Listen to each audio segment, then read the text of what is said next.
بسم اللہ والحمد للہ والصلاة والسلام علی رسول اللہ اما بعد عن ابی ہریرہ رضی اللہ تعالی عنہ قال قال رسول اللہ صلی اللہ علیہ وسلم انظروا الى من هو اسفل منكم ولا تنظروا الى من هو فوقكم فهو اجدر الا تزدروا نعمت اللہ علیکم۔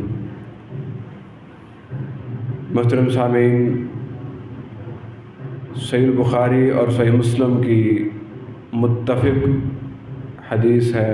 حضرت ابو ہریرہ رضی اللہ تعالیٰ عنہ بیان کرتے ہیں کہ رسول اللہ صلی اللہ علیہ وآلہ وسلم نے ارشاد فرمایا انظروا الی من هو اسفل منکم، کہ اس شخص کی طرف دیکھیں جو دنیا کے اعتبار سے تم سے کمزور ہے، تم سے نیچا ہے، جو مال و دولت میں تم سے کم ہے۔ وَلَا تَنظُرُوا إِلَىٰ مَنْ هُوَ فَوْقَكُمْ، اور اپنے سے بڑوں کی طرف، اپنے سے اونچے کی طرف نہ دیکھو۔ یہ کس لیے؟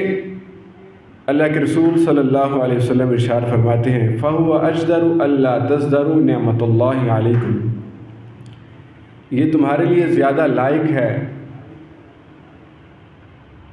اللہ تزدروا نعمت اللہ علیکم، جو اللہ کی تم پر نعمتیں ہیں تم ان نعمتوں کا شکر ادا کر سکو گے۔ اگر تم دنیاوی اعتبار سے اپنوں سے بڑوں کی طرف دیکھو گے تو پھر تمہارے اپنے وجود پر جو اللہ تعالیٰ کی نعمتیں ہیں تم ان کا شکریہ ادا نہیں کر سکتے۔ جب اپنے سے نچلے کی طرف، اپنے سے کمزور کی طرف، اپنے سے ماڑے کی طرف دیکھیں گے تو پھر یہ یقینی بات ہے کہ ہم اللہ تعالیٰ کا شکریہ ادا کریں گے۔ مثال کے طور پر ایک بندے کے پاس سواری کرنے کے لیے موٹر سائیکل موجود ہے، اور جب وہ دنیا میں سائیکل والے کی طرف دیکھے گا تو اپنی سواری پر اللہ کا شکر ادا کرے گا کہ اللہ کا شکر ہے اللہ نے مجھے موٹر سائیکل جیسی نعمت عطا کی ہے۔ اور اگر وہ اپنے سے بڑے کی طرف یعنی گاڑیوں والوں کی طرف دیکھے، کار والے کی طرف دیکھے تو پھر اس کے دل میں احساس کمتری پیدا ہوگی، اس کا دل چھوٹا ہو جائے گا، وہ اندر ہی اندر اپنے آپ کو کم تر محسوس کرے گا کہ میرے پاس تو صرف موٹر سائیکل ہے اور اس انسان کو اللہ نے گاڑی عطا کی۔ یہ جب ہم اپنے سے نچلے کی طرف دیکھیں گے تو اپنے دل سے اللہ تعالیٰ کا شکر ادا کریں گے، اور جب کسی بڑے کو دیکھیں گے، اونچے کو، امیر کو دیکھیں گے تو پھر اللہ کی ناشکری پیدا ہوگی۔ اور اللہ رب العزت نے ارشاد فرمایا کہ اگر تم میری نعمتوں کا شکریہ ادا کرو گے فاذکرونی اذکرکم واشکروا لی ولا تکفرون، میرا ذکر کرو، مجھے یاد کرو، میرا شکریہ ادا کرو۔ تم میرا ذکر کرو گے میں تمہارا ذکر کروں گا۔ واشکروا لی ولا تکفرون، میرا شکریہ ادا کرو، ناشکری نہ کرو۔ اور دوسری جگہ پر اللہ رب العزت فرماتے ہیں کہ جب تم میرا شکریہ ادا کرو گے میں اپنی نعمتوں کے دروازے تمہارے لیے کھول دوں گا، اور اگر تم میری نعمتوں کی ناشکری کرو گے، ناقدری کرو گے تو پھر اس کا انجام کیا ہو گیا؟ اللہ رب العزت فرماتے ہیں کہ اگر تم میری نعمتوں کی ناقدری کرو گے تو جو نعمتیں میں نے تمہیں دے رکھی ہیں وہ بھی واپس چھین دوں گا۔ تو ہم سب یہ چاہتے ہیں کہ اللہ کی نعمتیں ہم پر زیادہ سے زیادہ ہوں، پہلے سے بڑھ جائیں۔ اپنے اوپر اللہ کی نعمتوں کو بڑھانا چاہتے ہیں تو دنیا میں اپنے سے نچلے لوگوں کو دیکھیں۔ جب اپنے سے نچلے لوگوں کو دیکھیں گے تو اللہ تعالیٰ کا شکر ادا ہوگا۔ شیخ سعدی رحمۃ اللہ علیہ کے بارے میں واقعہ مشہور ہے کہ وہ کہیں پر جا رہے تھے، ان کے پاؤں میں جوتا نہیں تھا، ننگے پاؤں جا رہے تھے، تو دل میں یہ خیال آیا اللہ نے مجھے اتنی عزت اور اتنی شہرت دی ہے، اتنی بلندیاں عطا کی ہیں، اور حالت میری یہ ہے کہ ایک جوتا نہیں خرید سکتا، میں ننگے پاؤں چلنے پر مجبور ہوں۔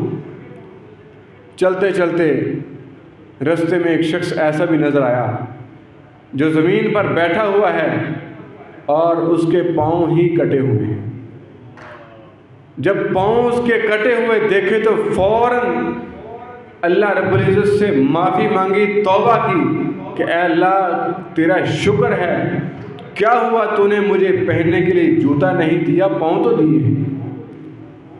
یہ ایسا شخص ہے جس کے پاس پاؤں موجود نہیں، کیا ہوا میرے پاس جوتا موجود نہیں، پاؤں تو موجود ہیں، میں اپنی مرضی سے ایک جگہ سے دوسری جگہ چل تو سکتا ہوں، جا تو سکتا ہوں۔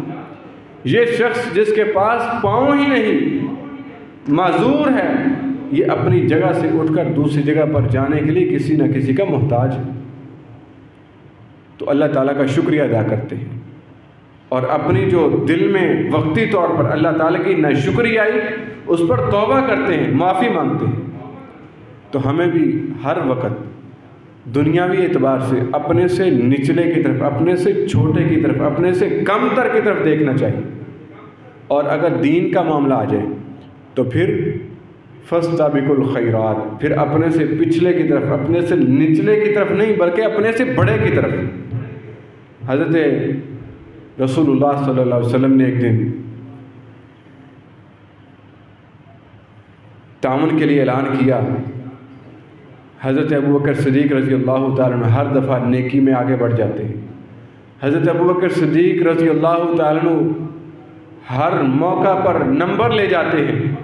حضرت عمر فاروق رضی اللہ تعالیٰ عنہ کے دل میں یہ خیال آیا کہ آج میں نے ابوبکر صدیق کو آگے نہیں بڑھنے دینا، ان سے میں نے سبقت لے جانی ہے، یعنی نیکیوں میں مقابلہ ہو رہا ہے آگے بڑھنے کے لیے، ایسے سمجھے دوڑ لگ رہی ہے۔ حضرت عمر فاروق رضی اللہ تعالیٰ نے گھر کا سارا سامان اکٹھا کیا، گھر کے سارے سامان کے 2 حصے کیے، ایک حصہ گھر میں رکھا، ایک حصہ لے کر نبی پاک صلی اللہ علیہ وسلم کی خدمت میں پیش ہو۔ اللہ کے رسول صلی اللہ علیہ وسلم نے سوال کیا، عمر کیا لے کے آئے ہو اور کیا چھوڑ کر آئے؟ فرمایا اللہ کے رسول گھر کے سارا سامان اکٹھا کیا، 2 حصے کیے، ایک حصہ گھر میں چھوڑا، ایک حصہ آپ کی خدمت میں لے آیا۔ کچھ دیر کے بعد حضرت ابوبکر صدیق تشریف لاتے ہیں۔ پوچھا ابوبکر کیا لے کے آئے ہو اور کیا چھوڑ کے آئے ہو؟ فرمایا اللہ کے رسول صلی اللہ علیہ وسلم اپنے گھر کا سارا سامان اکٹھا کیا، سارے کا سارا آپ کے قدموں میں لا کر رکھ دیا، گھر میں صرف اللہ اور اس کے رسول کی محبت چھوڑ کے آیا ہوں۔ تو حضرت عمر فاروق رضی اللہ تعالیٰ نے اسی دن یہ ذہن بنا لیا کہ اے عمر تو کبھی بھی ابو بکر سے مقابلہ نہیں کر سکتا، یعنی نیکیوں میں ایک دوسرے سے مقابلہ کرنا ہے، ایک دوسرے سے نیکیوں میں آگے بڑھنا ہے۔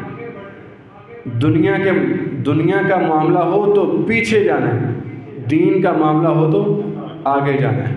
اللہ رب العزت سے دعا ہے اللہ تعالی ہم سب کو دین کے معاملے میں، نیکی کے معاملے میں ایک دوسرے سے بڑھنے کی اور دنیا کے معاملے میں ایک دوسرے سے پیچھے ہٹنے کی توفیق عطا فرمائے۔ وآخر دعوانا ان الحمد للہ رب العالمین۔